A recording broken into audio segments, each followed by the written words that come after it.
ekyamazima Katonda ayambe ensi yaffe. Eddy Mutwe tali bulungi okusingira ddala. Eddy Mutwe annyonnyola nti okuviira ddala we yakwatibwa nga bava emikono tafunanga bujjanjabi. Amaziga gaakaaba mangi akulaga nti okuviira ddala we yatwalibwa mu kkooti y'e Masaka yagezaako okuwanika omukono n'alaga omulamuzi nti nfa mu nnyambe nsooke ngende mu ddwaliro waakiri baddemu bansibe, naye n'omulamuzi teyawuliriza. Era okuva olwo Eddy Mutwe tatwalibwangako mu kkomera. Eddy Mutwe atunnyonnyodde n'atugamba nti bbanga lyonna lyamaze mu kkomera ne wano mu upper prison e Luzira waali taweebwangako bujjanjabi wadde n'akatono. Era amazima tutunuulidde Eddy Mutwe ng'omukono ayogera gukankana, atambulira ku muggo. Ayina stretcher, atambulira ku muggo, ayogera omukono gukankana, ayogera akankana, ayagala kugwa, atambula ayagala kugwa. So tali bulungi naye baganye okumuwa bbeeyi. Bodda kwa Achileo Kivumbi tali bulungi, olususu lwonna lugenze lwonooneka, ate naye tayogera bulungi, memory ye egende fa tetumanyi bye baamukola. So tasobola na kwogera bingi kunnyonnyola bingi. Yembeera gye balimu. So bannayuganda yonna gye muli musabire baganda baffe bano nga naffe bannamateeka abo bwe twongeramu amaanyi okulaba nga tusaba kkooti ebakkiriza okweyimirirwa bafulume kkooti. Embeera yaliwo twasaba bbeere Masaka ennaku z'omwezi 14. Omulamuzi n'agamba nti engeri oludda oluwaabi gye lugambye nti lwetegefu ogenda mu maaso n'omusango ogwo n'atabata kakakulizo kokka naye ebirala byonna babituukiriza. Naye batubuuliddeko abasibe bennyini nti bo bagenda baali mu kkooti ne mu kkomera wansi nga bakitegedde nti bagenda kuddamu babakwate ne bwe baba baweereddwa bbeeyi mu kkooti eyo. Ekyo bakiremeddeko era Eddy alina sayini gyatukoledde nti olwedde ne mu kkooti yali akommunikatinga ekintu ekyo nti yali akola ki nti akimanyi era tekyabeewuunyisa bo okuddamu bakwata. Tekigendererwa kyali nti ne babawa bbeeyi baddemu bakole ki babasigaze. Kitulaze nti okubakwata obbaleeta eno ababiri boze basinga okubaamu neki n'obwetaavu. Ekyo waki baabaleeta nga tewalina fayiro gye baabaleeta. Kwolwo obudde bwe babagirako e Masaka tugenda okutuuka mu kkooti y'eno ng'obudde buzibye. Mu mbeera eyo kyali tekisoboka kusaba na kufuna kweyimirirwa. Kwe kusalawo bajja kufuna ababayimirira ng'ennaku z'omwezi 8 omwezi ogw'omwenda. Tuli beeteefuteefu mu bintu bibiri. Ekisooka nga 8 tugenda kusaba bano beeyimirirwe kakalu ka kkooti ento ekanyanya. Era empapula zonna zitegekeddwa. Era mu ngeri y'emu empapula z'okuddamu okusaba okweyimirirwa kwabwe e Masaka ziri redde. Era ebimu ebibadde bibulamu tuva bifuna kubasiba olwaleero. Tubakakasa nti ku Mande tugenda kukola ebintu bibiri. Tugenda kusaba bbeeri y'ekanyanya orale n'empapula za bbeeri y'e Masaka olw'okuba nti bagiseewo kati wiiki ezisukka mu 2 nga kkooti bwe yali eragidde nti wiiki eddako ejja tuwuliriza kakwakulizaako olw'okuba nti balina bakwetegeka ku Mande. Era tugenda okuva wano mu kkooti nabo ng'empapula zaabwe bamaze ozisayininga ezibasabire okweyimirirwa wa e Masaka. So y'enteekateeka ey'okweyimirira gye tutegese. Naye nga babagambye nti obumu obujulizi ebo obw'embeera gye bakola ki gye balimu. Emyezi giyiseewo emeka nze ng'eyalabako Eddy Mutwe buli nga azze mu kkooti nga yakajja era akyajugumira. Mwenna yenna agenda omulaba ali incoherent ne mu byayogera nti waba ayogera olaba omuntu ali incoherent. Ekyo ekintu ekitono kye tumanyiiko kitegeeza waliwo ekizibu ku naavu ze. Ate ekintu ekyokubiri alina psychological problem kiri very apparent. Bannange bagenda babuulira Achileo okuba tutuddeyo naye buli dakiika 5 asituka, dakiika 10 asituka. Alina pressure ne sukaali. Ate ng'egye bamutulugunyaamu yeeyongera. Ate mu kkomera tewali bujjanjabi bwabyo byonna. Tewali psychiatrist ayinza kukola ku Eddy Mutwe ne bw'oyagala otya mu mbeera eyo, kuba kati ebimwetooloddwa nabo balinga bannamagye ate kati baabo bambala na bibomboola.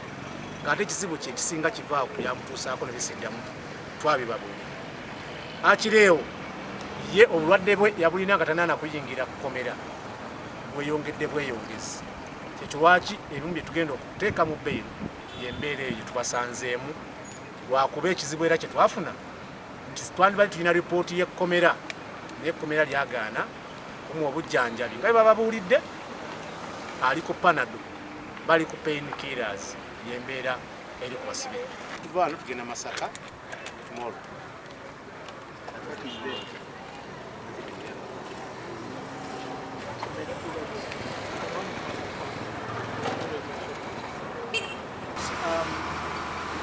Eddy Mutwe is totally not well. He says that he has not gotten any medical attention from prison. He showed us one of his hands, the right hand, which was hit badly, and he could even feel the bone and the crack of the bone on his hands. We believe that the prison has not done enough to assist him. What he's getting is basically a panadol, which really cannot help him. So we believe this is an opportune moment that he should be given his liberty and get medical attention in a better place, because the place he's in right now is not getting the medical attention he deserves. On the 3rd of September this year, we received a communication from a one Sara Kaitaki and Kutos Raja from the CID headquarters. And this morning, myself, Elotu Jonathan Counsel and Counsel Michael Chintu proceeded to answer to the request from police to come to Luzira prisons with a view to having Eddy Mutwe and Achileo Kivumbi interviewed. For sure, we did not know what the interview or investigation was about. But when we got here, the one Sara Kaitaki told us that she was on duty to interview and record statements following their appearance, their last appearance in Kawempe Chief Magistrate's Court, where they had been charged for unlawful drilling. The challenge we got is upon Sara Kaitaki introducing herself, the suspects were surprised that a person who had introduced herself before as Apio had now become a Sara Kaitaki. That is where the issue began. They were very clear that actually these people came here without any order of court to take statements from them, which was illegal. You cannot come as police to prison to take down a statement without any orders of court. So upon the prisoners refusing to oblige, the police now went to the Chief Magistrate's Court in Kanyanya and got that order which was served upon us. You remember that these persons took plea on the 14th of August in this matter at Kanyanya. On the 1st of September, that is when the said Sara and Kutos Rajab visited them in prison with a view to extracting information about that matter. So the implication is they charged people. People took plea without having taken any statements from them pertaining to the matter before court. So there was no investigation in the matter before court, before the people were charged, even before they took plea. So those are all procedural issues that we intend to raise. They have confirmed to us that the investigation, which has not taken place today, is pursuant to the matter which is already before court, and they sought to interrogate these persons. When tasked to put the order on table, they had none. So we could not proceed. It was wrong for us to proceed with the process of investigation without a court order. So the police even now was not ready at law Because if someone is in prison, you do not just come to them. You come by way of a court order. We were notified that there is such an order from court. We reached here, they do not have any court order at hand. So our agreement is that until there is such an order, before the suspects, not even to us the lawyers, because it's their matter, we are not proceeding with any interrogation and investigation in this matter. We are not following them. They are trying to correct a wrong, and we shall not follow suit. Precisely.